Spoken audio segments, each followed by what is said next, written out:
Hi, this is Ari Gold, and you're listening to Two Guys Talking Rush. Hey everybody, this is Brent Carpenter, ex-Rush monitor guy. You are listening to Two Guys Talking Rush. Hi, this is Rush superfan Jeff Wagner, and you're listening to Two Guys Talking Rush.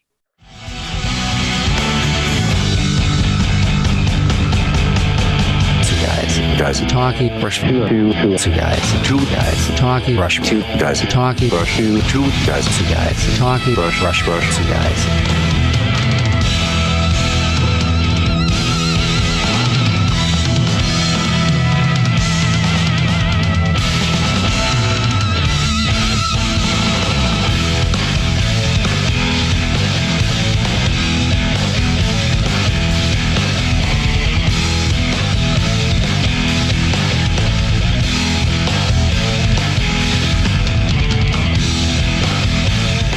And now, get ready for the Two Guys Talking Rush podcast with your hosts, John Kane and Dan Bukszpan.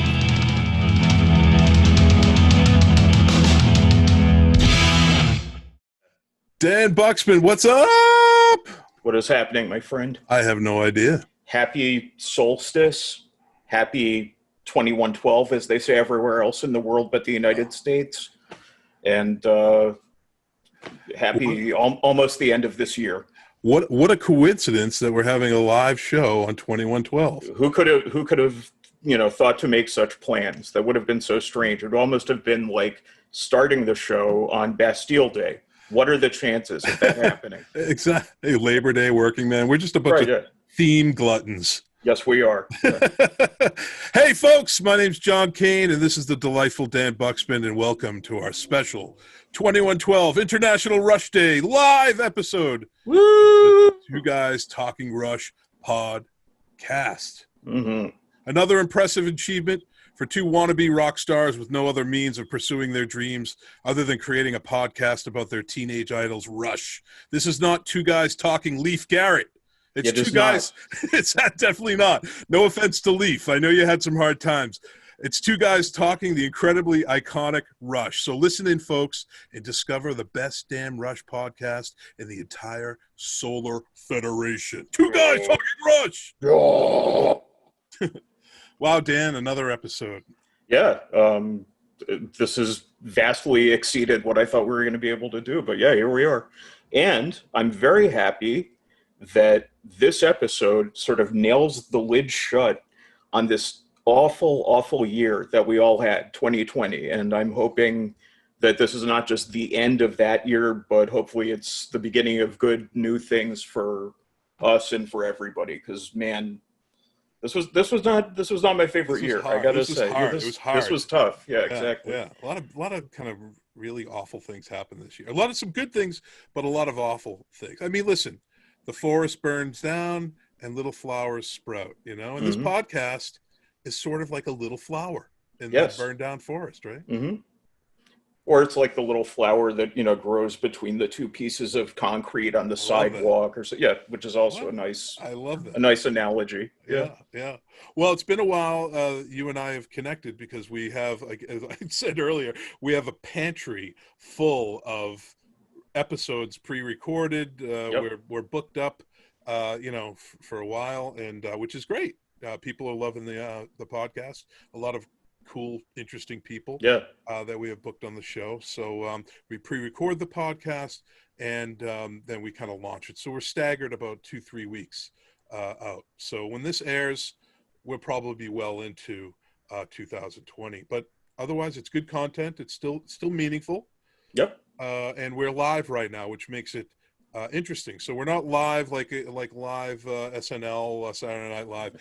We're not being broadcast out to the hordes of viewers, but we are broadcast live to this sort of social media platform, which is Facebook, and sharing the hell out of this thing all over. So we do this from time to time, and it's an interesting sort of experiment. I think so. I think so too. Yeah. So Dan, how have you been? I've been okay. Just wrapping it up with the holidays and getting work tied up. And how do you spend the holidays? What's your traditions? I'm a heathen. My wife is a heathen, and our 13-year-old son is He's pre-heathen, maybe you Okay. could say. Yeah. But I imagine he'll get there. The holidays are mostly for him, because it means a lot to him. But for me and my wife, it's just kind of like, really? Money. Um, Chick-ching, chick-ching, chick-ching, chick-ching. It's not even that. It's more Yeah. like when we want something, we just get it. Yeah. And we don't really wait until this like specific day that we're supposed to wait for it. And I mean, I know the holidays mean a lot to people. I get that. But I find the ramp up to it so stressful and so hectic and chaotic. Although maybe this year it's a little different because of COVID. Yeah. But I find that, with like all the visiting different people and going here and going there and doing, and when's that package coming? It's a lot. And, and then the new year starts and it's off to the races again. So we kind of like to keep it chill for the holidays. Yeah, yeah. Personally.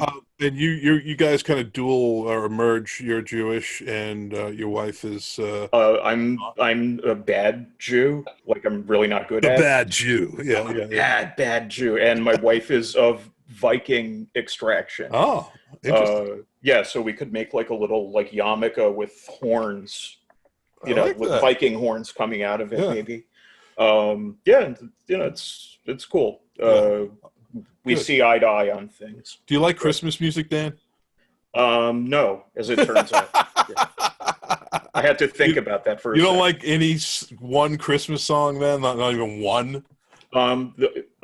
Okay. There's a band from Duluth, Minnesota called Uh-huh. Low, who Yeah, I know LOW. them. Low, Oh, you yeah. know them? Okay, yeah. Yeah. And they put out an EP for Christmas like many Yeah. years ago, and I love it, and I think it's great. And so that would be my Christmas music, I would Oh, say. yeah. It was even in a Gap commercial, which was Wow. really weird, and I was not expecting that. Yeah. But they're actually one of my favorite bands, and they're like one of the only ones I could see putting out a Christmas album and it not being like give us money, give us your money. Yeah. It's not like the Mariah Carey. Oh man, imagine how much money she makes off that one song every year. I mean, it's like lightning in the bottle if you got a good Christmas. If she song, did right? if she did the publishing right, yeah, definitely. Yeah. If it's all going to Tommy Mottola, then maybe not. But Yeah, maybe I'm sure some of it's going into her glittery purse, man. most likely, yeah. That would be my definitely. guess. I actually like some Christmas music. It kind of hits the heartstrings, reminds me of a lot of things. Some of it really gets on my nerves, like, I don't know, like Barbara Streisand singing Jingle Bells. Oh, I could jump off a bridge every time I hear that damn thing, But no, I'm glad. Well, happy Merry Christmas and Happy Hanukkah to you. Thank you. Yeah, you're welcome. And, our family, just the typical stuff. We got a 4-year-old going on 5 and, toys, comforter, throw, robe, slippers, and we're done. It's sort of Can you say out loud what presents she's getting this year, or can you not? Yeah, totally. Dollhouse. We avoided the Frozen stuff because it's too much. It's like it's like a drug, It's like Exactly. It's like, it's totally like a drug. What do we get her? A lot of girly dolls and stuff like that, dude. I get it. And she'll love it all. I get a pair of walkie-talkies, fun. Very nice. Yeah, and we have a train set we'll pull out every year and play with that. And sometimes just the simple things are the most fun. Yeah, when they're little, it's really hard to be like Scroogey. I know about Christmas, because it's so sincere and they're just enjoying it so much. It's like when they start to want iPhones, then it's like, oh man, Yeah. Well, that happens, and at that point it's like, all right, I think we're past the bummer, the magical, some of the magical times. Oh, look how cute she is opening up that iPhone. Yeah, there's none of that. Yeah, it's an iPhone 12. Yeah. Oh, exactly. yeah. Does that feel special? Look what Santa brought you.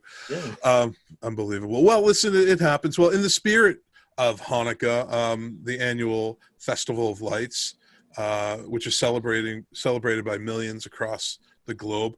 I was curious, who are some of the biggest rock stars that are in fact Jewish? And of course, we know that two members of Rush are Jewish. Two? Well, is Neil Jewish? I don't think he is. I've never heard anything to that effect. I think isn't Alex Jewish? I don't think so. Getty is Jewish. Is for sure Jewish. I looked on two lists, and it posts. If anybody's out there listening, including Getty or Alex, chime in. But the lists that I found listed one list even included Neil, and then the others all consistently said Alex. So I know Getty for certain. But Leslie West from Mountain. Yep, his real name is Leslie Weinstein. Yes, that's right. Yes. Neil Sedaka. Yes. Mark Bolan. Yes, that's right. Manfred Mann. Really? Born Michael Lubowitz. I did not know that. Of course, Mr. Geddy Lee. Mm-hmm. Adam Duritz from the Counting Crows. Billy Joel. Yeah. Yeah. Your favorite? You love Billy. Please continue. I know, I'm not a fan. Paul Simon and Art Garfunkel. Oh. Paul Schaefer. Mark Knopfler from Dire Straits. Wonderful guitar player. The late Warren Zevon. Eric Bloom from Cloister Cult. Yes, that's right. Beck. Yes. Well, he's a Scientologist now, but he started Jewish. Yeah. The Beastie Boys. Yes, for sure. Everybody in the Jay Giles band except for Jay Giles. Really? The late Joey Ramone. Yes. The late Lou Reed. Mm-hmm. Donald Fagen and Walter Becker from Steely Dan. That's right. Bob Dylan. Yes. David Lee Roth. Mm-hmm. Gene Simmons and Paul Stanley from Kiss, to name a few. Or, as I like to call them, Chaim Witz and Stanley Eisen. Those are their real names. Isn't that funny? Yeah. It's and Peter Green from Fleetwood Mac was it was Peter Greenbaum. Really, I know all the real names of all the. Yeah, I love it. Yeah. I love it. Most of them usually just go first name, middle name. That's how they. Oh, Scott Ian is really Scott Ian Rosenfeld. That's right. Yeah, that's right. Were you an Anthrax fan growing up? I was an intense Anthrax fan for a little while there. I think I saw them like 20 times back, and they opened up for everybody. They played their asses off. It was really always a good show. Like even when the records were not so great anymore, there was still like they put 100% into every performance, no question. I remember I was a huge Metal Church fan, at least the first two albums, mm-hmm. and I went to see Metal Church, and Anthrax opened up, and then of course Voivod was on the bill as well. The mighty Voivod. Oh my God. Well, in a previous episode, it reminded me of, trying to make all these connections with holidays with Rush, and of course with the wintertime with Rush. And one thing stood out is in a previous episode, Martin Popoff referred to Rush as a winter band. Yes. And why do you think he did that? I mean, what does that mean?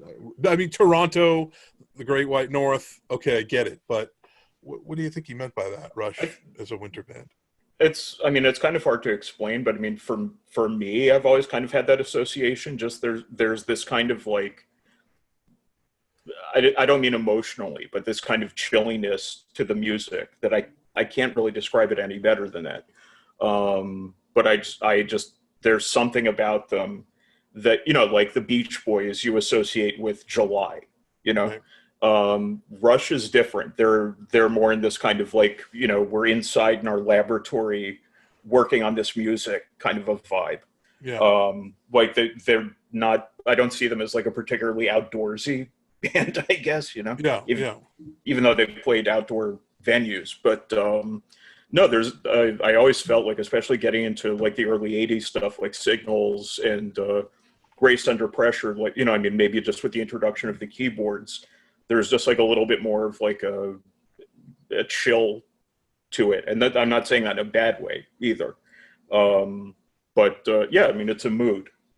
Witch Hunt in particular, I would definitely describe that way. Bytor and the Snow Dog and all the literalness of all that. Yeah. I mean, I suppose, if you look at bands like Black Sabbath, definitely as soon as that crisp fall air hits, it's time to crank Sabbath. So, there are certain bands that are meant for certain seasons. Mm-hmm. I suppose that's what Martin was getting at. If you're listening in, Martin, maybe you can join our chat and tell us why you think Rush is a winter band. Well, remember, folks, this show is hosted by fans for fans, and our listeners know we are inclusive. Each week, we try to mix it up with guests and content, and we want fans to join us on this magnificent journey. Email us, get in touch with us somehow. We'll respond, we promise. Yes. I want to thank our last guest, which was is on our episode now, episode 1 of episode 20, part 1. Episode 21, part 1. Brad Maddox, Yes. former FOH of For Rush, and what an awesome dude. A lot of really wonderful stories with the band, and just he just seems like a fan. Everybody that's worked for Rush on this level seems like they started as fans, and then they just couldn't believe that they were, you know, front of house engineer for Rush or working for Rush on this level. They all love the band to begin with. Yeah. You know? No one ever just said, "Oh, I never knew them before." You know, everyone we've had on, I have to say, has been like 100% free of attitude. Yeah. Like, you really get the sense from everybody that like they're you know, it's like they're bringing their A game socially.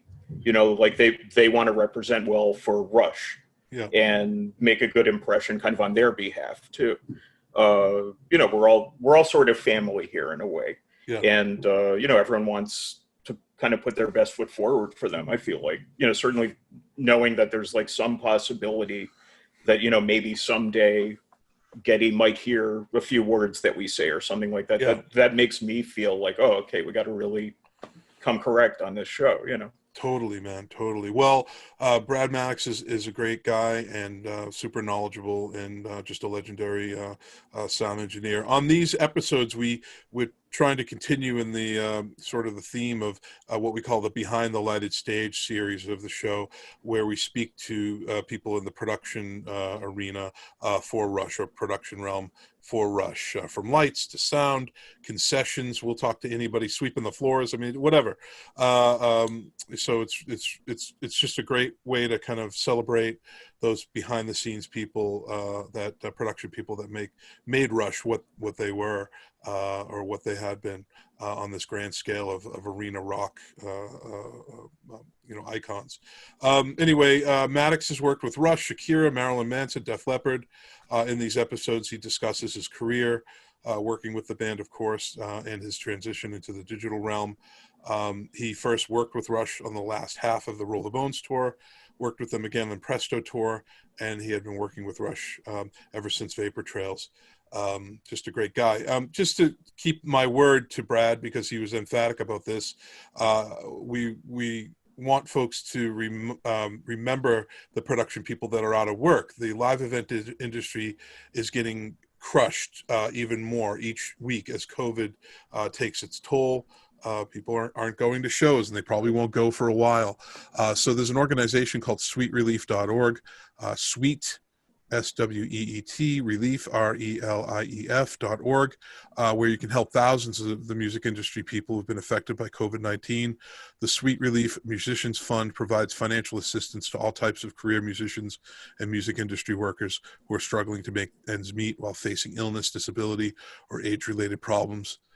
In other words, healing musicians in need. Please support sweetrelief.org. As a reminder, you can hear our podcast on TuneIn, Pandora, Apple Podcasts, Spotify, Simplecast, and many others. This show is recorded live on video, so you can also check out our YouTube channel and definitely click subscribe. Yes. Also, a quick Rush Radio shout out. You can find this live stream now on rushradio.org and on the TuneIn app. Please check out rushradio.org. And I want to thank Ed Stenger, who hopefully is sharing this on his rushasaband.com feed, on his Facebook page. We love Rush as a band, a pioneer. Ed is a pioneer in the early days of getting Rush onto the internet. Yes.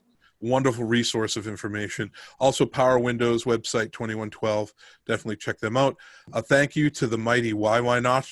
Their music can be heard in the show's intro. What an incredible band. And of course, Tim Starace. I mean, he puts up these videos, these bass playing videos that are just so good. Yeah, he's not screwing around. He's No. he's the real thing. He Yeah. really is, man. I mean, Yeah. if you listen to him, hopefully Tim's listening right now. He's an awesome dude and just a monster bass player. Yep. We're always looking for super fans, and we have what we call a Rush Superfan Spotlight, where we talk to super fans. What is a super fan? What makes you a super fan? Email us and tell us why you think you should be on the Two Guys Talking Rush podcast. Do you have a large collection of Rush collectibles? Do you have Rush tattoos? Rush license plates? Did you start your business because of Rush? Did you write a book because of Rush? Whatever it is, join us and email us and let us know. And you can do that at www.twoguystalkingrush.com. Also our Facebook page, facebook.com/2guystalkingrush. That's TWO Guys Talking Rush. Twitter.com/2 Guys Talk Rush. 2 Guys Talk Rush.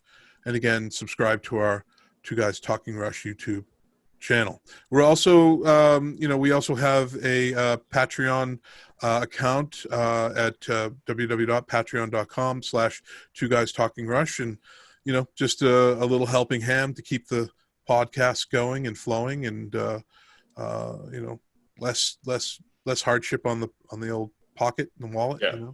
Also, we have at 2guystalkingrush.com, you can order coffee mugs, t-shirts, buttons, stickers, and other cool stuff that probably won't be around forever. So get it while it's a collectible, folks. Yes. We got some cool fan emails, Dan. Oh yeah. Yeah, and I'm going to read one of them. This one's from a guy named Brent. Hello, guys. I stumbled on your podcast using the Stitcher app. I was looking for a podcast to listen to while I walk and thought there might be someone talking Rush. Two Guys Talking Rush came up at first, and I started to listen. This was about 2 weeks ago, and I started on the first episode and got hooked. I've listened to 10 episodes and just love the topics and facts about the trio. Nice. I've been a fan since 1993. I was 12 years old and just started middle school.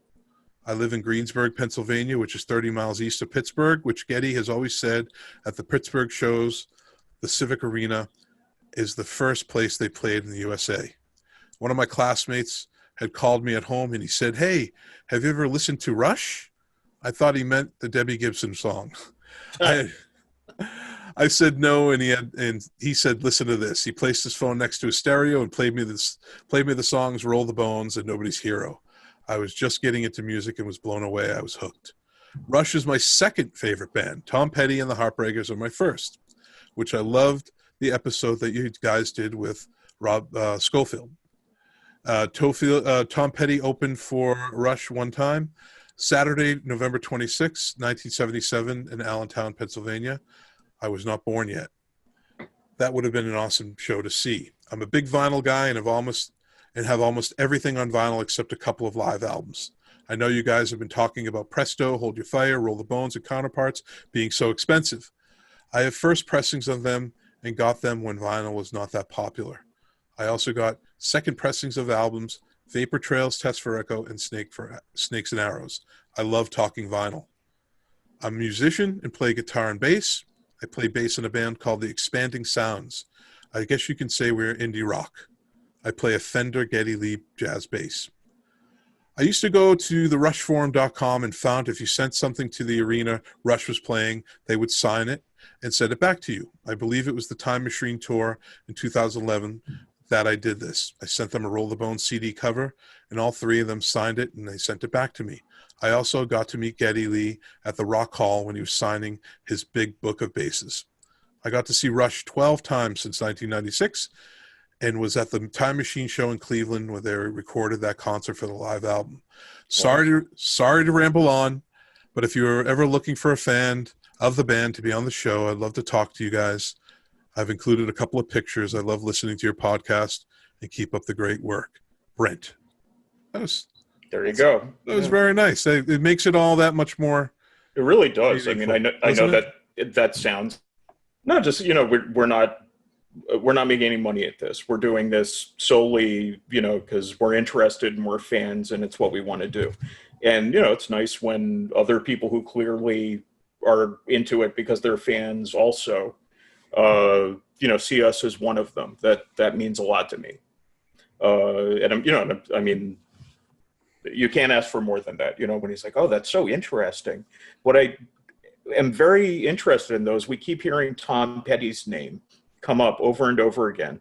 And before doing this podcast, I never really would have put those two bands together. They're very different sounding bands, but Tom Petty just seems to keep coming up over and over again for whatever reason. I was never really a huge Petty fan. I've grown to be a massive fan now. And, I've recognized his, and I've seen Petty twice. Mm-hmm. His concerts are incredible. Of course, Scofield did a great job with his, his sound. But geez, it's just every song is a hit. Every song is super catchy, just beautiful music. And, we love Tom Petty. So yeah, totally. You can't go wrong with Tom Petty. But thank you, Brent. Yes. We love you, man, and we'll have you on the show. I'll get back to you on this one. Another very quick email from Kenneth. Man, a lot of fun listening. Great guests. It's addictive, LOL. Well, who would have thought Neil and EVH would have left us this year?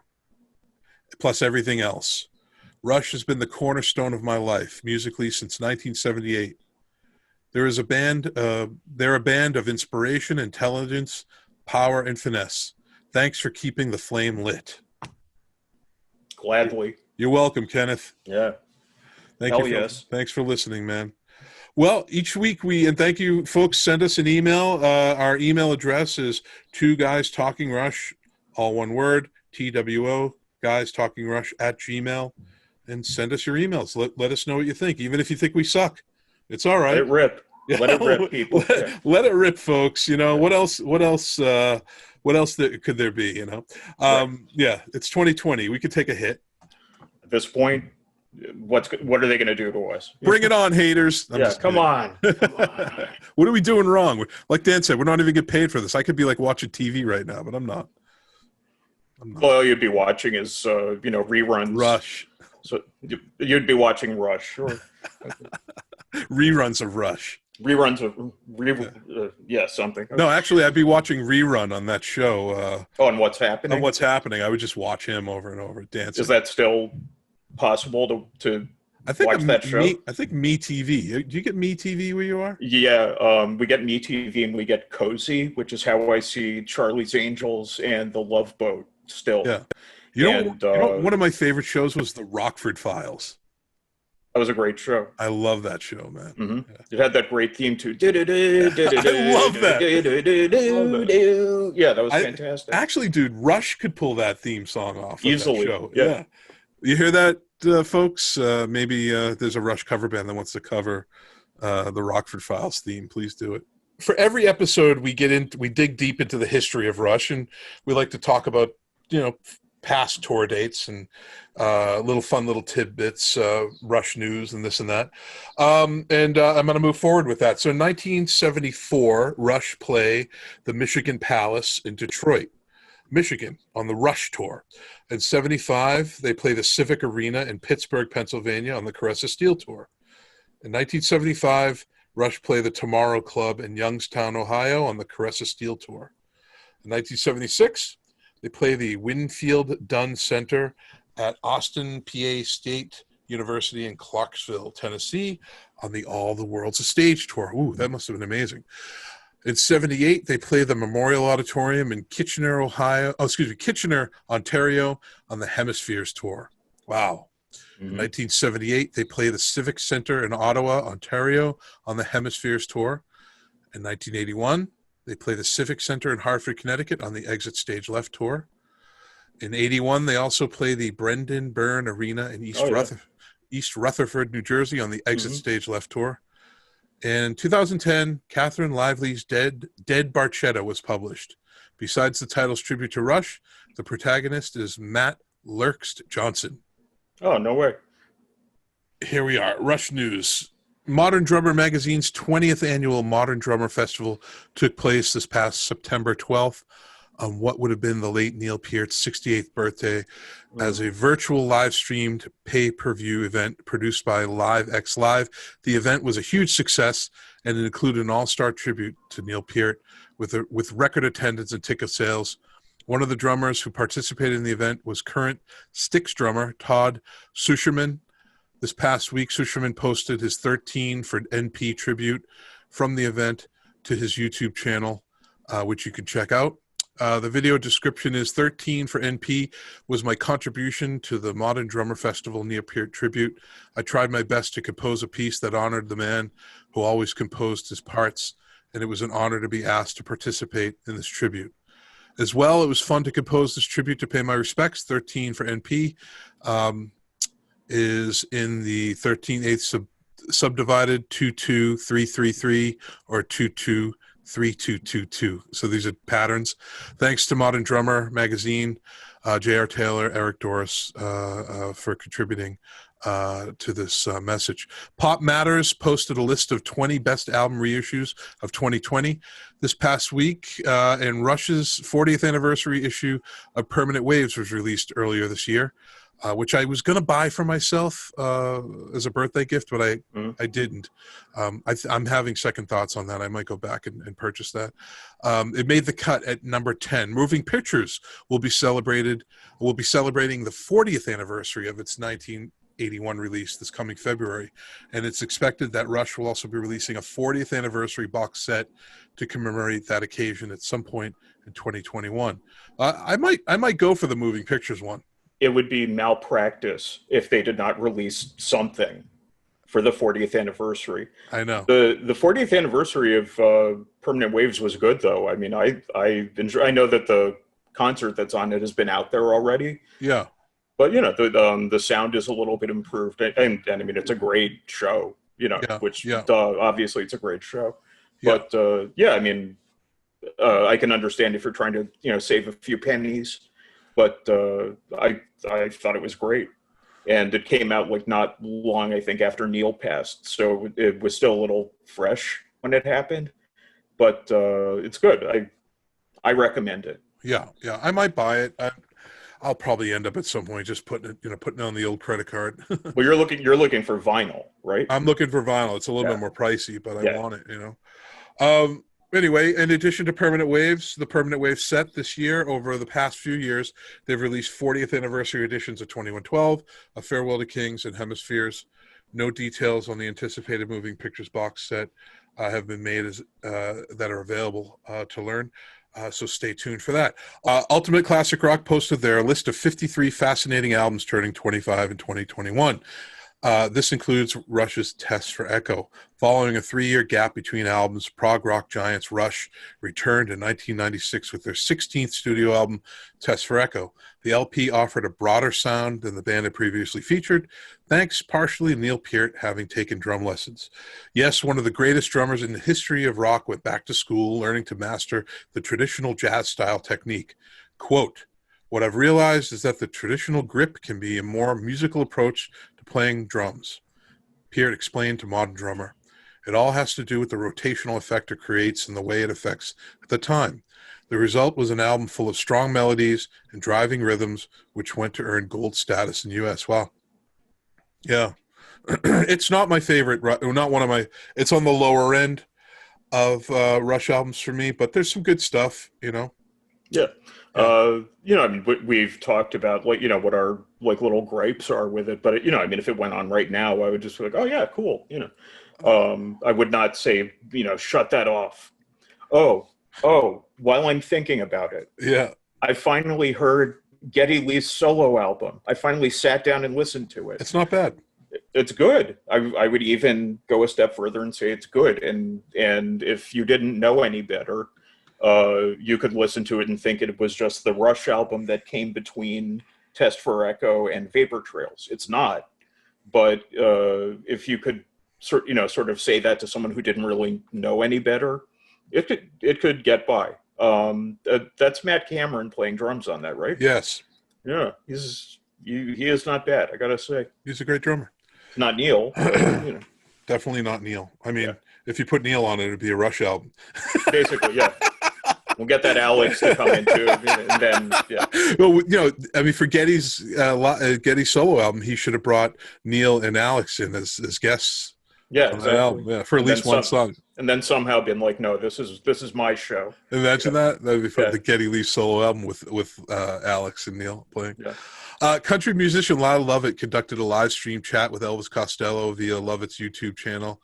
At one point, the pair discussed the Rock and Roll Hall of Fame induction ceremonies, and Costello praises Alex Lifeson's infamous blah, blah, blah speech from Rush's 2013 induction. Wow, that was 2013. Yeah. Crazy. Ultimate Classic Rock's Ken Kelly posted an article on how Rush paved the way for success of Bob and Doug McKenzie's 1981 comedy, The Great White North. The article gives a history of how Rush's anthem label became involved with the project, Geddy Lee's vocal contribution, and more. The McKenzie brothers' biggest coup was landing Rush bassist vocalist Geddy Lee for the cameo appearance of Take Off. That was so fun, quote, Lee says, end quote, told the AV Club in 2015. Quote, Rick Moranis and I went to school together, and we were really little. For about 6 years in a row, we were in the same class. Wow, that's wild. Didn't know that. I mean, either. And then when he was getting involved in that whole Bob and Doug thing, and it was really starting to become successful, they wanted to do this sort of pop song, and they naturally thought of me, which was nice. Quote, I went down to the studio, we put that together in 15 minutes or something. It was really just off the cuff, Lee said. Off the cuff, sort of like this podcast. Kind of like this, yes, exactly. Lee said, quote, the producer said, here's the lyrics, have a go. The guys will be in the studio with you, and you could just kibitz with them, and we'll record everything. And Moranis and Dave Thomas were in character, and I was singing with the toque on. I love that. That's fantastic. I know, I love it. I love it. You've seen Rick the movie Moranis. Strange Brew, right? Of course. What's the dog? Good. What's the dog's name in that movie? I forget. The super dog, right? The dog Yeah, that drank. I don't remember. Our live audience, please help us with this. What is the name of the dog in Strange Brew? All two of you. I mean, there's at least 4 people watching on my feed. I don't know who else is watching elsewhere, so this could just be going anyway. Who knows? But yeah, who is the dog on Strange Brew? Yeah. Drum Magazine posted an interview this past week with Incubus drummer Jose Paciles, where he lays out 6 grooves every drummer should nail, including Rush's Tom Sawyer. He says, as far as progressive rock, the complexity of the arrangement is challenging in itself, from the arrangement to the transitions to the drum break in the very middle. This is just a great song. The parts themselves are very complicated, and it's this 5-minute song of very calculated, complex music. I love playing to that song in particular because Neil Peart plays really complex parts, then plays really open, and then he'll start playing complicated again. Even Neil said every time it was a complicated song to play. Yeah. On Rush and Rio, they open with that, and so I mean, it's like there isn't even like, let's like do a couple of easy ones to start out with to warm up. It's just like, we're going to start with our hardest song. That's balls, my friend. I know. It is true. Neil Peart's original Slingerland drum kit, which he used from Fly By Night through 2112, recently went up for auction via Bonham's auction. The kit ended up selling for over $500,000. Wow. Much higher than expected. They were expecting $100,000, $160,000. The kit was originally purchased by Neil Peart in the summer of 1974 from Long and McQuaid in Toronto, just after he joined Rush. It was then placed in storage in 1977 and was one of 3 drum kits donated by Neil Peart for Modern Drummer magazine's Neil Peart Drum Set Giveaway in 1987. The set ended up being awarded to New York drummer Mark Feldman, who held on to it until auctioning it off on eBay to Dean Bobasud in 2009. Bobasud refurbished the kit, affectionately named Chromie, and spent the next several years displaying the kit and raising money for charity with the help and support of other Rush fans. Congratulations, Dean. I've been talking to Dean. We might get some folks on the show to talk about this kit. But Dean says, to all the Rush fans and fans of Chromie, I'd like to express my sincere gratitude to all of you for your enthusiasm for the kit and for your curiosity about the upcoming sale of it. I had to make a very difficult and heartbreaking decision to sell Chromie for a myriad of personal reasons. For 12 years, I've enjoyed bringing the kit to various appearances and at the Rhythm Discovery Center. Over the years, I realized how much I enjoyed sharing Chromie with the fans, far more than owning it. And I'm always going to miss that heartwarming experience of seeing the fans' excitement and how much the opportunity meant to them. Imagine a drum kit bringing this much joy to people. I can't. I absolutely can't. I know. Yeah. Do you think of anything else that would bring that much joy? The like closest thing to that I can think of is I went to see Metallica sometime in the 80s. Yeah.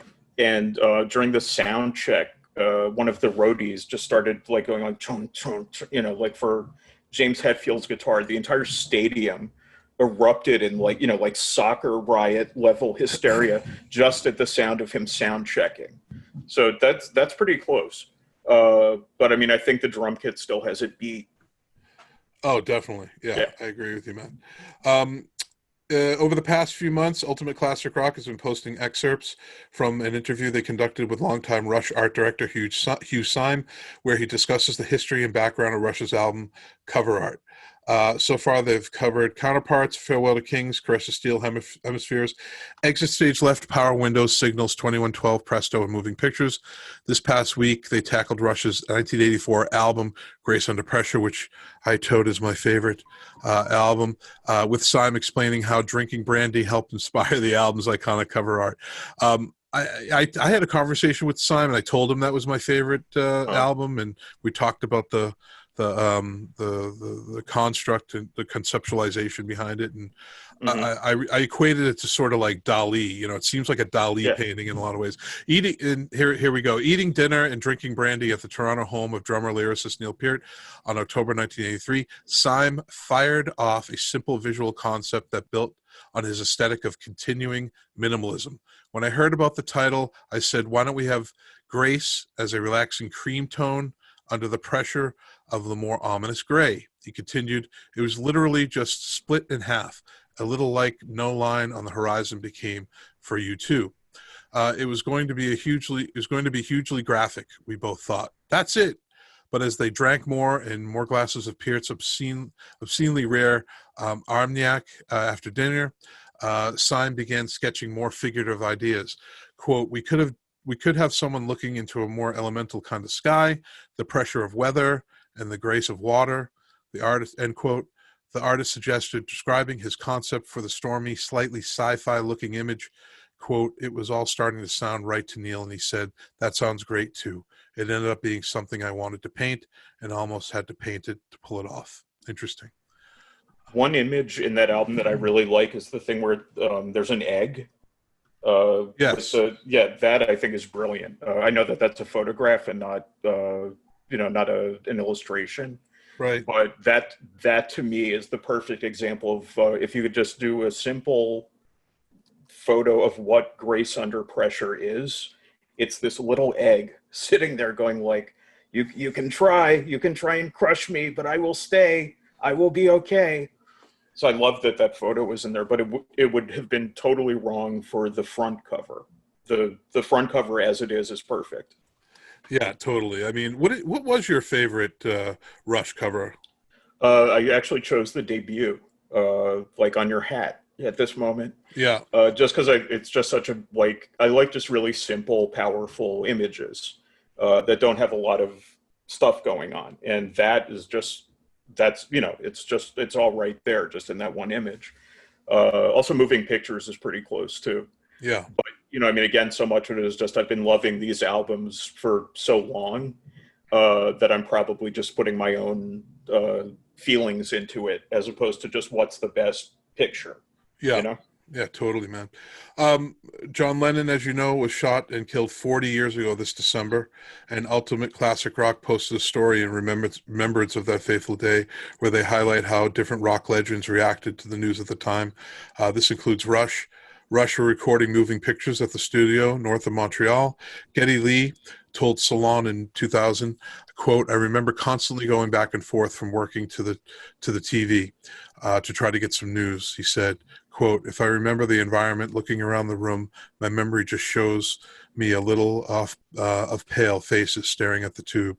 So, I don't know I think there's a lot of Beatles fans that love Rush and Rush fans that love the Beatles. There's no, the lines are They're close. You know, people dig it all, you know. On a related note, Toronto DJ Mark Daly passed away 10 years ago on December 6th.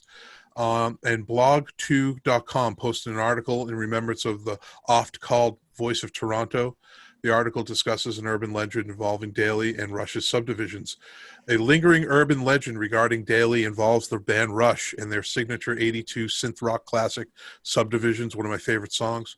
Listen closely to the song, and it sure sounds a lot like Daly saying subdivisions twice per chorus.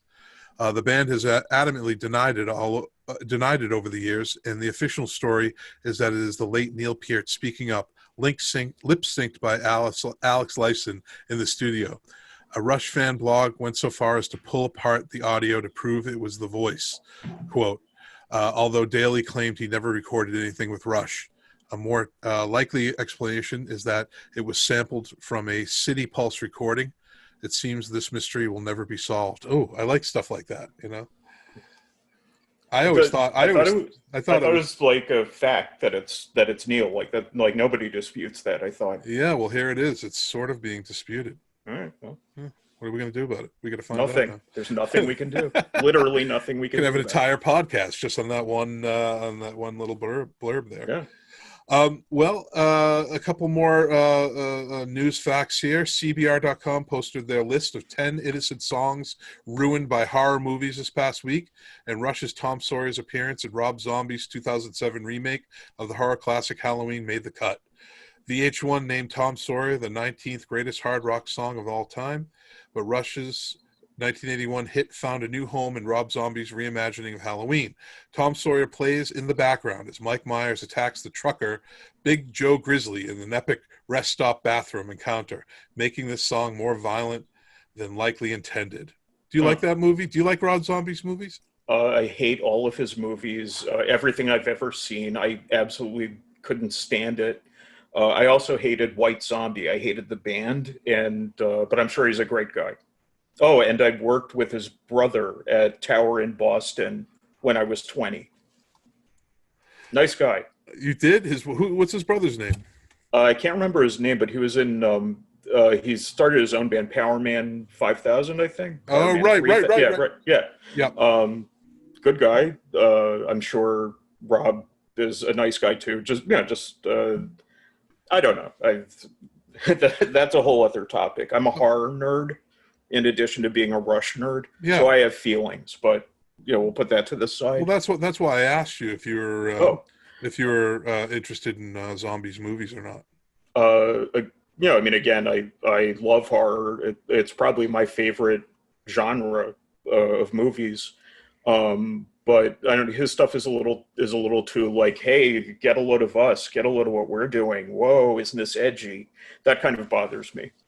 Watch him be like listening to this right now and be like, that motherfucker. Yeah. Well, I mean, I think Zombie's a music fan, so yeah. And I've heard people really love his movies and just not love them, but there's no question that that Tom Sawyer is just not the right fit for a horror film. Why would you do that? What possible reason would you have to do that? I mean, Witch Hunt, maybe. Maybe more for like a suspense movie or something like that. It's true. Because it really does have like a feeling of dread about it. But, they weren't like, I don't know, they just didn't really lend themselves to like any kind of like really sort of cartoonish, even though they were themselves funny guys. I don't know, just like that would not be my choice. I would not put that song in that movie, but that's just me. Totally. Well, this is what we do on Two Guys Talking Rush. We just kind of go off on tangents and we examine all this stuff. Here's the point of the show where we get to our guests. And this evening we have legendary filmmaker Ari Gold.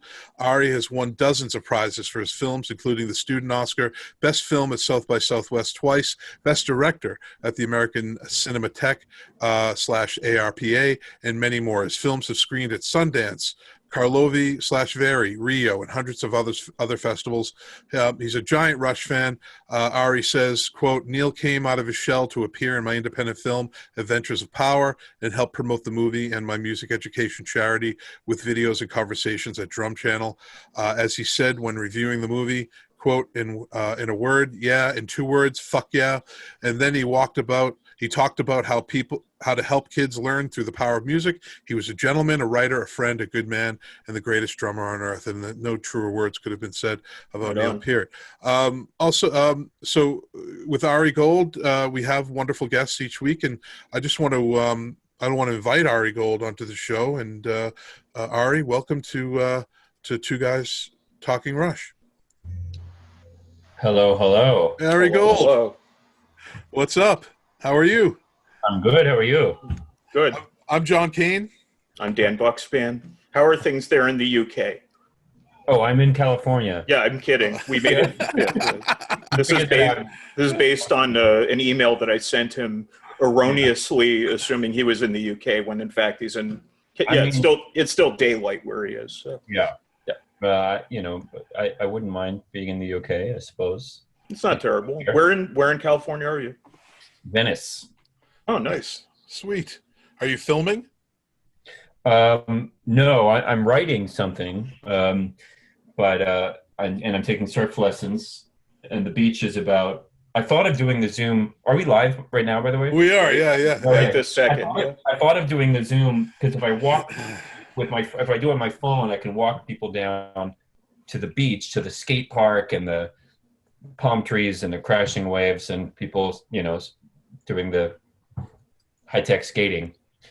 But, better internet here. Yeah. So. Yeah, totally, man. Well, thanks for coming on the show, man. It really means a lot. And, your name comes up quite a bit. And, we try to have interesting guests on Two Guys Talking Rush. I hope I'm interesting. Actually. I hope I'm interesting. I hope I'm interesting, man. Because I mentioned, the boardwalk right there.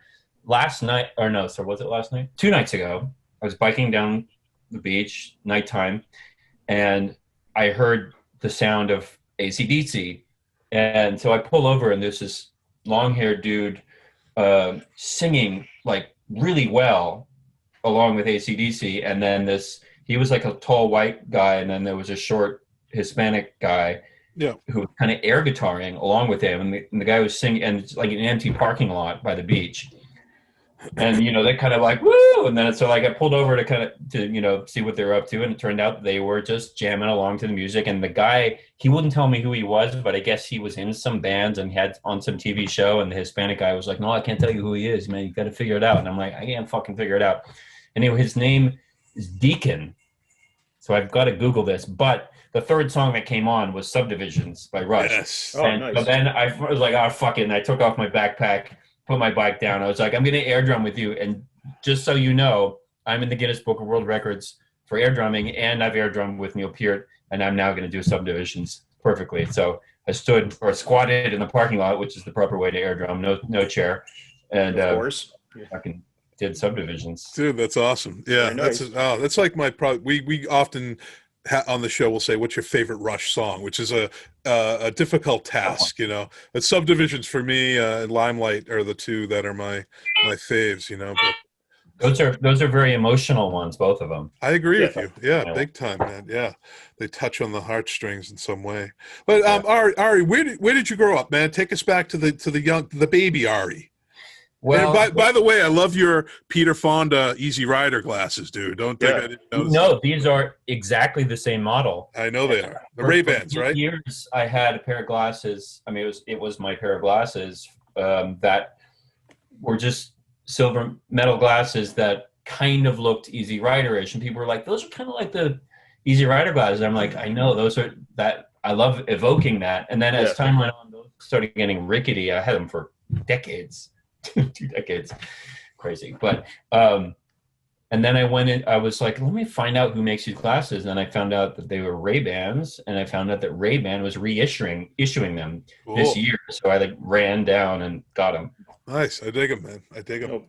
Yeah, I mean, Peter Fonda passed away last year, so I wonder if they're reissuing them kind of as like a tribute or something like that. Yeah, that's a valid thesis. I can't really imagine any other circumstances in which those exact glasses would get reissued. Although these are silver, and he had gold ones. The gold and ones, they do silver and gold, and so I did not exactly the same, just to go my own way. Close enough. Good. Yeah. Awesome. Hey, listen, that's why we had you on the show, just to talk about your glasses, man. Yeah. But Ari, where'd you grow up, man? What were you like as a kid? Well, I grew up in San Francisco, and I have a identical twin brother who did all of the music for Adventures of Power. Do people listening? Did you give it an intro? Should I tell people? We always give an intro before the guest comes on, but give another one. It's totally. By the way, just to, I know this is we're live right now, but if you would send me a link, I will post it on the Facebook and Instagram. I'll send you a link right now. Because I didn't know this was live. I thought that was the pre-record. So we like to spring that on people when they're not prepared. It's good. Anyway, so once you send that over, I will sort of post that on the Power page. I wasn't just an air drummer, but the story of Adventures of Power is cooked in some ways to my life. I mean, my mother died in an accident. She was in a helicopter crash with Bill Graham, the rock music promoter. Oh my God! You're kidding me. So me and my brother and sister were our lives were very changed by that experience, and that showed up in a way in Adventures of Power because his mother has died, and you see actually the first time you hear Rush in the movie, he has a flashback of his mother dying. Wow. So, not that I, in my real life, tied Rush to my mom, actually more tied it to my older sister who brought home moving pictures. And, actually, I think, I can't remember if it was my sister or my stepsister. My stepsister was 5 years older than me. But I remember that moving pictures, I was scared of the record. The inside was black with red text, and I was scared of it, and the strange symbol, the man and the pentagram, and I put it on, and instantly was just beyond fascinated and moved and intrigued and air drumming instantly, and that in a way at the age of, I was probably 8 when that came. I don't know.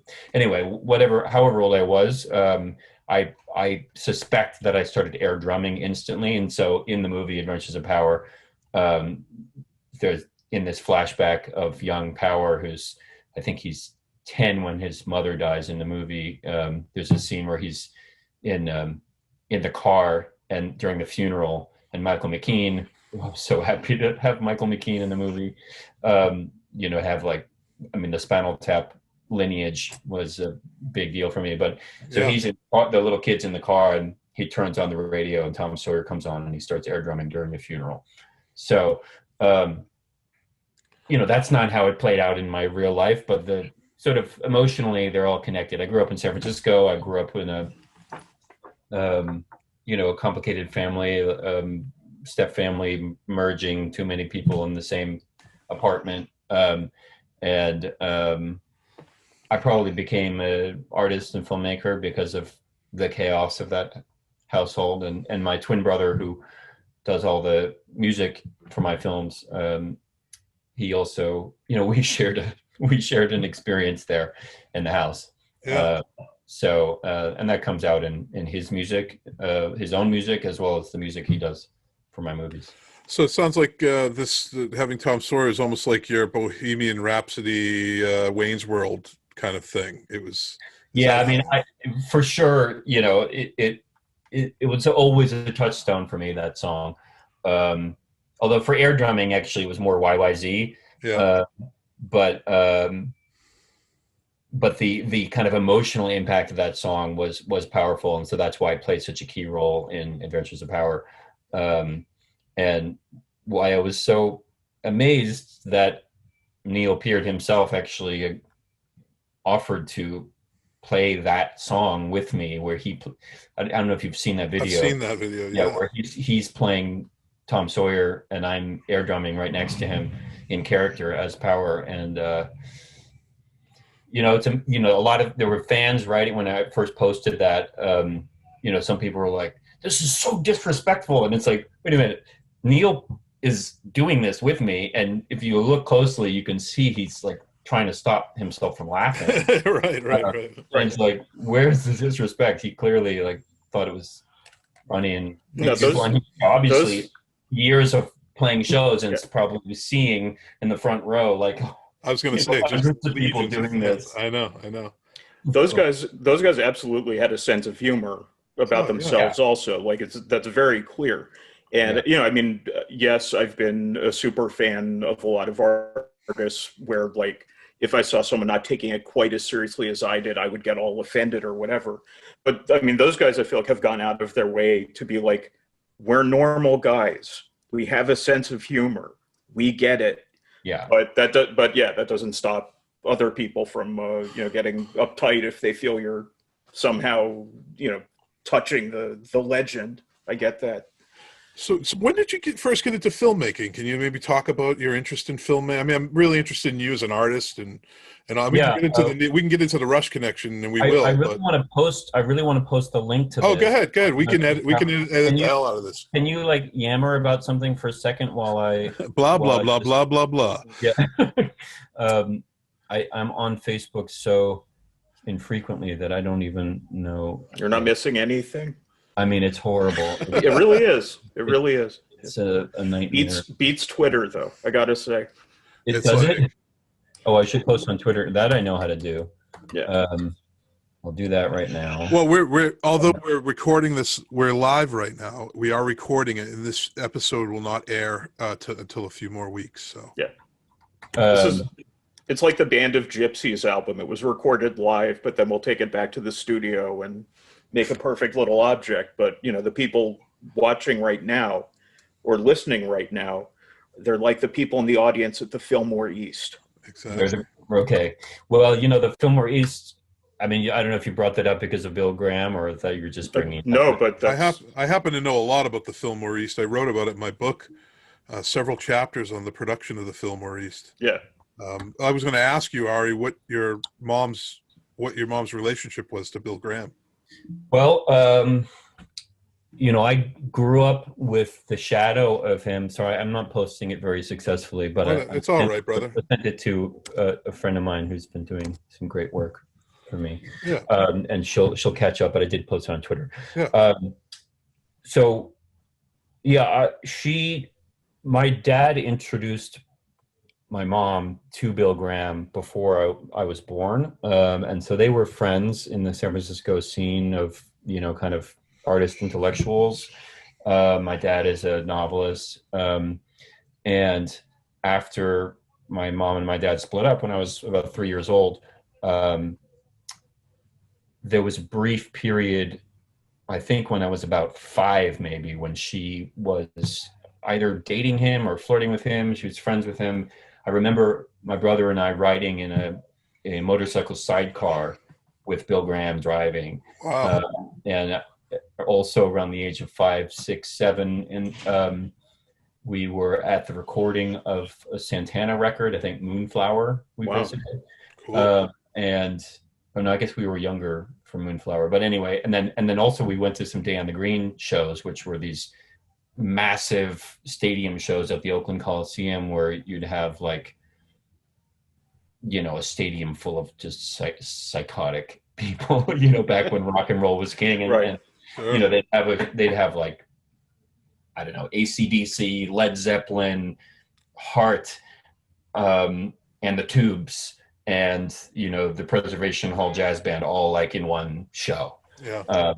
And so I was, born after the heyday of the Fillmore West and the Fillmore East, but sure.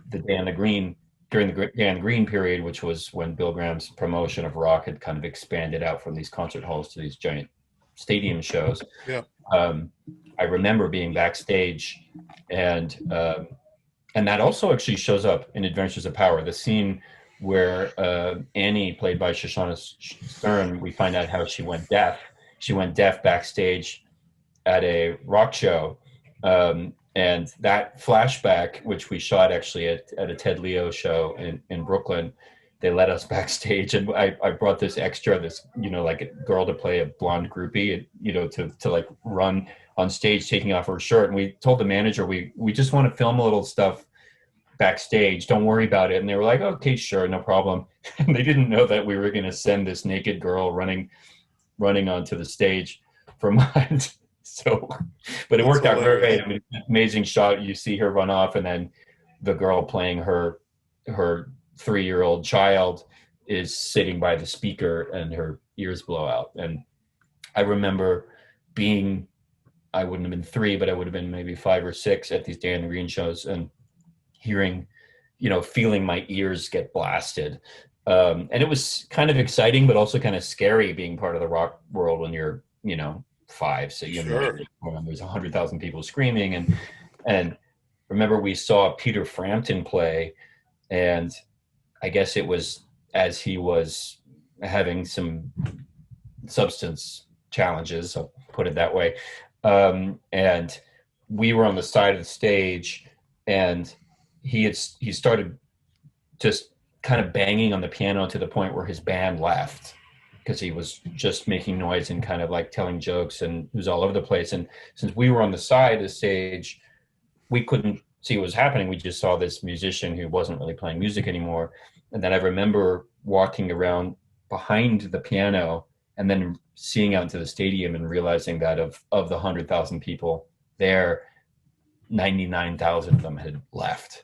Wow. And it was just the front rows of screaming girls who were kind of still in it, but he had driven everyone else away. And I guess it was, he's come back, and that's great. Obviously we'll have challenges. But it was one of my early rock and roll memories was that show. That's pretty incredible. But anyway, so I've gotten distracted but so Bill Graham, appeared when I was, I don't know, 5, 6, 7 and ish. And then he kind of loomed as a presence when my mother remarried, not to him.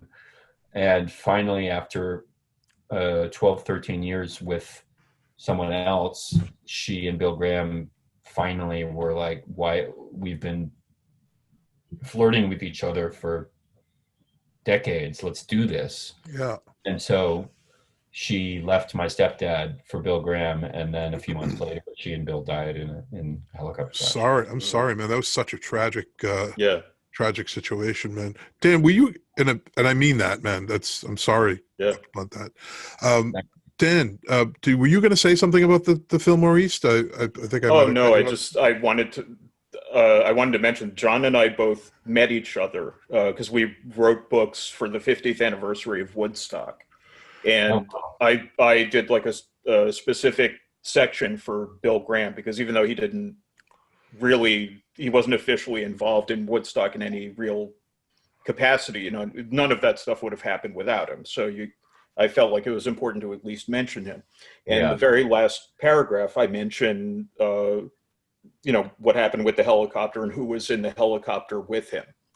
I did not realize when we were going to have you on the show that there would have been that sort of overlap already. But I mean, how old were you when that happened? I was 21. But my first major short film, if you can say major short film, but my major short film is called Helicopter, and it's about that experience. And that's the one that kind of got me on the map as a filmmaker. It played, 80 or 100 festivals. It won the student Oscar. So that's if you're interested, it seems you are interested, but it's a 20-minute short. You can see it on my website, arigoldfilms.com/helicopter. And it's, I'm actually expanding it into a feature film as we speak. So that's, wow. Kind of examining that unlike Adventures of Power, which is fiction, this is it's not a documentary exactly, but it's like a mix of documentary and almost like a, well, you could call it a poetic film. It sounds really boring, but I use animation. I use news footage from the concert for Bill Graham in Golden Gate Park. And then I had actors play me and my brother and sister. And in that first week when we were in shock, and the movie tries to show what it's like to be in shock. So it's cutting around it, and it's dealing with death, but with this kind of slicing of memory and fame, you know, having a regular mother who gets caught up in a really famous death, and that feeling of being, you know, one of the others in a famous accident. Yeah, I mean, that's kind of part of what I wanted to say, because it's I feel bad that she was mentioned in my book as this, like, and also this person, you know, but that's exactly what the movie deals with, because you know, it was really hard to process, because you know, then there was also an aspect of like, oh, the rock and roll world, like, it's glamorous, and we're suddenly at this big concert, and like Bill Graham's company not bought us, but like rented us a limo for the day to get to the concert and to get back, and we're like in a limo, and a major rock star got in the limo with us, and you know, and it's like, and we're dealing with the loss of our mother, and then there's this other thing that has nothing to do with her, right, that's taking place at the same time, and that ultimately was just, you know, dangled in front of us and then gone. It was there for a couple days of like, oh, you're part of the family, you're part of the rock and roll family, and then like, who are you? Goodbye, you know. Yeah, exactly. So so that's what the movie's about. Interesting. Thank you for sharing, dude. Yeah. Moving on with your film Adventures of Power, this was Neil's first live action film role. So where he's so private and very rarely, you know, given interviews, how'd you get him to do it? Yeah, well, I mean, there's a certain amount of luck for sure, but the timing was right for him, I think. And I wrote a really nice letter telling him how much he meant to me. I may have acknowledged the tragedies he had dealt with. I don't remember what I wrote in the letter, but I wrote a nice letter, and I knew that he was reclusive, and had never been, you know, in a live action film. This is before I Love You, Man. And sent it to my music supervisor named Robin Kay, who sent it to Anthem, and it got in front of Peggy Caccione at Anthem and a guy named Andy Curran there, and they both thought it sounded like a cool idea, and so they passed it to Neil with their stamp of approval, and he apparently said, well, if they think it's cool, then maybe I should do it. You know, so because I think he was sort of like this, it was so outside his wheelhouse to like act in a movie. I mean, it's a very small acting role, but and he's playing himself, but nonetheless, it, you know, this was not something that, you know, Rush wasn't doing this kind of thing before, you know, like they had done some like music videos, but they're kind of like serious music videos, but like, nothing mainstream, I don't think I Love You, Man would have happened if it weren't for my film Breaking the Ice. Yeah. With that. Who knows, but. No, that's a good point. But also the difference between a, you know, $60 million movie and a not $60 million movie like mine, in terms of distribution. But yeah, so it got through to him, and he said yes, and my jaw hit the floor, and it really changed things for me, not just in shooting, well, in making the movie. Like Phil Collins' is In the Air Tonight, which is you know, another sort of key air drumming song of all time. We probably got the rights to that for the really low amount of money we had to pay, because Neil and Anthem had already approved Tom Sawyer for the movie. And so there was a sense of like, okay, if if Rush is doing it for cheap and is sort of essentially supporting this indie film by letting their song be used, then other artists were willing to do it as well. So we've got Judas Priest, we've got Phil Collins, and then my brother, I don't want to say imitated, but then my brother did a bunch of other genres of songs where we didn't have the rights. He did sort of Bruce Springsteen / Bon Jovi-ish, somewhere like a bastard child of that New Jersey rock song, like a heart style ballad. It's an amazing soundtrack that my brother did for of original songs. But yeah, so he showed up on set. We shot his scene after we actually shot the bulk of the movie. So the shots of him are close-ups where you see people's arms, but like he wasn't there on the day that we did that big scene. Yeah. And he was just totally charming and down to earth. We had a burrito together backstage, or it wasn't exactly backstage because it was a little like studio. And then, when the movie came out and, we had no money to release it, he did these extra videos for me, like the drum off to Tom Sawyer. We did an interview, and we did at DrumChannel, which was also really supportive of the movie. Don Lombardi, who has DrumChannel, but also DW Drums, was really behind the movie. And it was a beautiful connection that I was able to make with another artist and a human being who was just a really gentle, loving, smart, great guy, and obviously king of drums. So definitely, man. So how was it directing Neil on set? I mean, do you direct someone like Neil? I mean, did he give you any pointers on air drums or what? No. He actually said to me that he thinks I'm he thought I was a better air drummer than him, which was nice. Yeah. That was after I sent him my YYZ video, because I did YYZ at a club in, I air drummed to anyone who doesn't understand, I air drummed to YYZ at a club in Berlin, and I sent him the video saying, I want to post this on YouTube, are you okay with that? And he wrote back and he said, in a word, yeah, in 2 words, fuck yeah. So he was really, he liked my air drumming, I guess. But directing him, the one thing actually, I did try to direct him, and he in terms of like whether he should be smiling, whether he's in a good mood when he comes on stage at the end of the movie. And the one thing that happened was I asked him to wear his hat, because in the wide shot, which we had shot months before that with a big crowd, I had a body double just to start the shot of like what was going to be Neil Peart walking through the crowd, because he wasn't there that day. And I had that person in the kind of his signature hat. And I was like, oh, can you wear the hat so that it matches the shot? And he said, oh, I don't wear the hat when I'm not playing drums.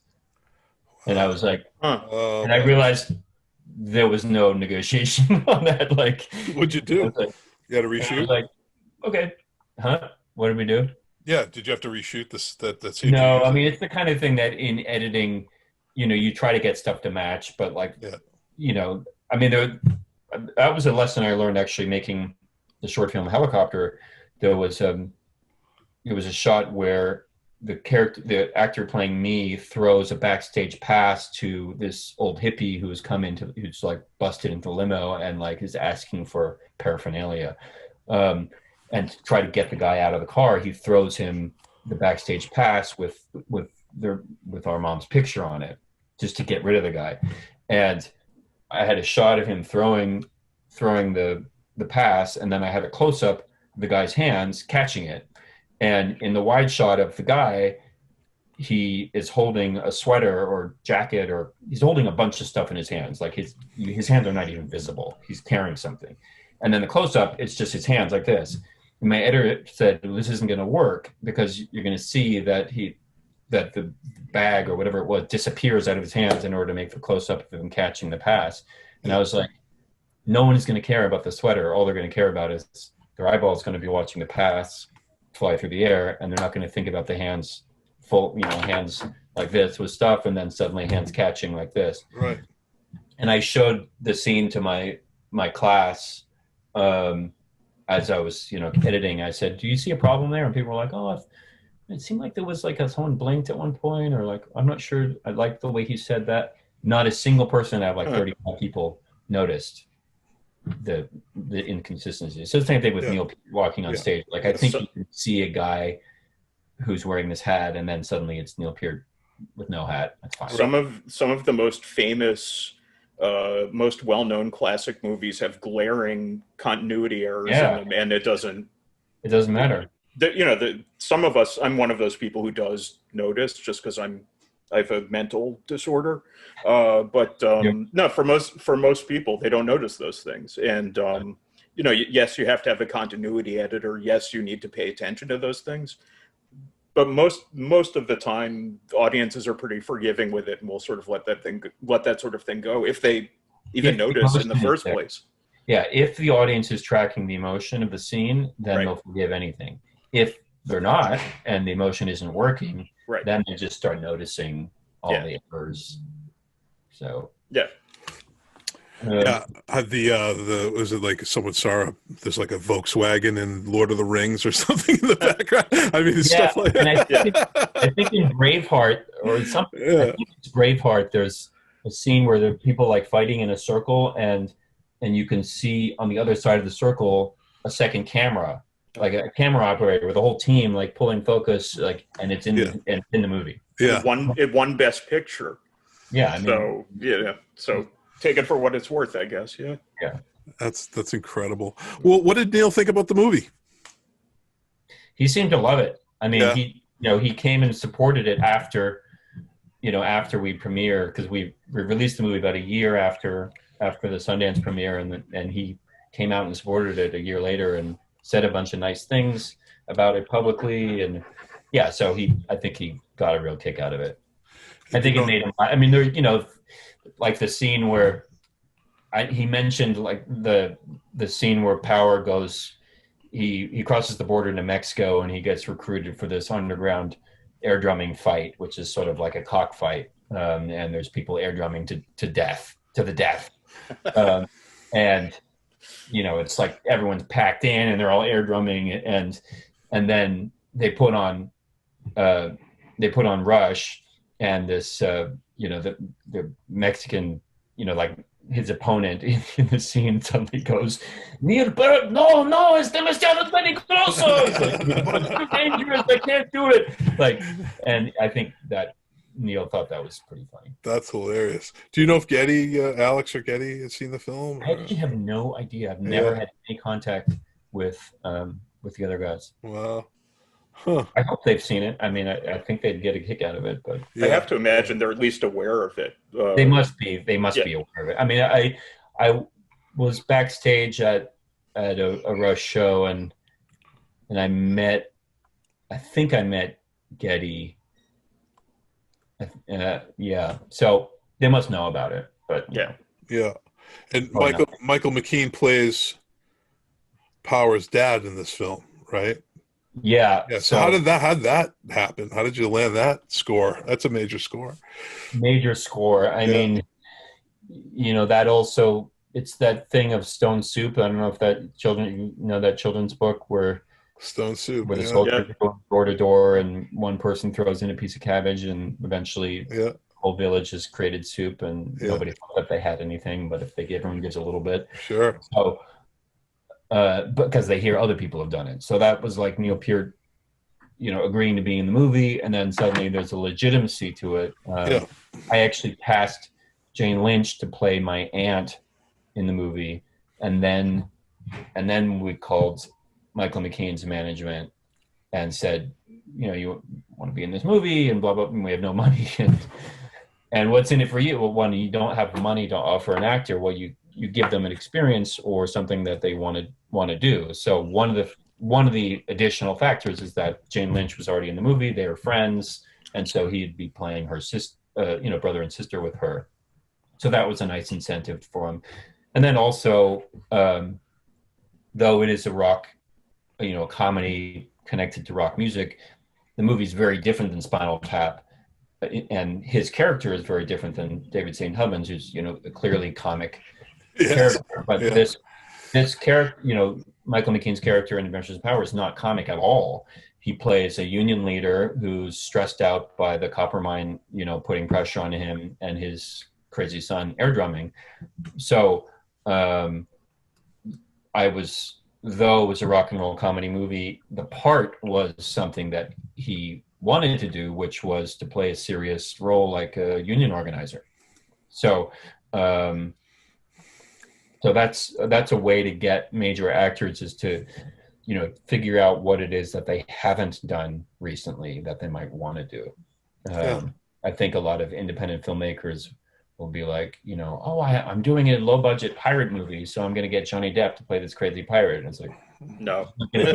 No. But, you know, if you ask Johnny Depp to play a scientist, he might do it, because he hasn't gotten a chance to do that. Two guys talking, rush two guys talking, rush two guys talking, rush two guys talking, rush two guys.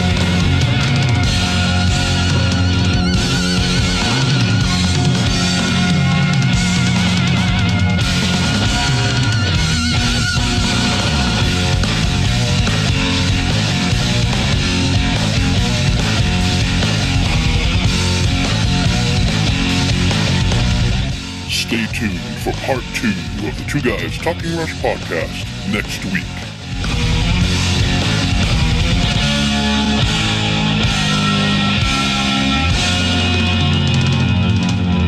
That's not nice.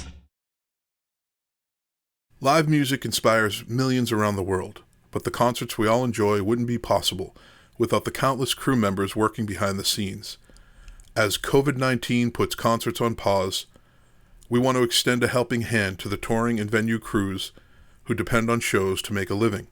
Crew Nation was created to do just that. Crew members are the backbone of the live music industry, and we hope you'll join us in supporting them through this temporary intermission until we can once again unite millions around the world through the power of live music.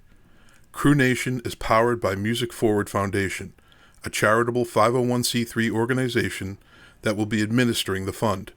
Live Nation has committed $10 million to Crew Nation, contributing an initial $5 million to the fund, then matching the next $5 million given by artists, fans, and employees dollar for dollar.